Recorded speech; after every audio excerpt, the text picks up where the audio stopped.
আসসালামু আলাইকুম। সবাই কেমন আছেন? আশা করছি সবাই ভালো আছেন। আজকে ২৬শে জুন। আজকে যে পুরো বাংলাদেশের মধ্যে এইচএসসি পরীক্ষা অনুষ্ঠিত হতে যাচ্ছে সকাল ১০টায়। তো আপনারা যারা এইচএসসি ক্যান্ডিডেট রয়েছেন, সবার জন্য শুভকামনা আর দোয়া রইল। ইনশাল্লাহ আপনাদের পরীক্ষা ভালো হবে। তো পরীক্ষা হলে প্রবেশ করার আগে, পরীক্ষা চলাকালীন সময়ে এবং পরীক্ষা শেষ হওয়ার পর আপনাদের কিছু করণীয় কাজ রয়েছে। যে করণীয় কাজগুলো যদি আপনাদের জানা থাকে তাহলে অবশ্যই আপনাদের পরীক্ষা ভালো হবে।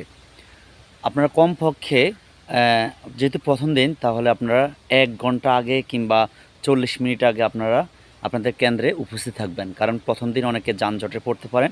এই কারণে একটু আগে এসে আপনাদের সিট নাম্বার, আসন বিন্যাস এগুলো দেখে নেবেন। ঠিক আছে?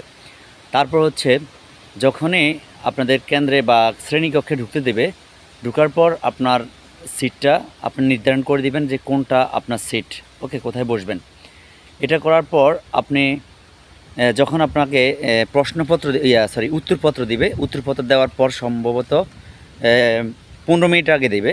১৫ মিনিট আগে দেওয়ার সময় আপনি অবশ্যই মার্জিন করবেন ভালোভাবে, খাতার মধ্যে মার্জিন করার পর আপনার যে ওএমআর আছে সেই ওএমআরটা ভালোভাবে পূরণ করবেন আপনার অ্যাডমিট কার্ড এবং রেজিস্ট্রেশন কার্ড নাম্বার দেখে।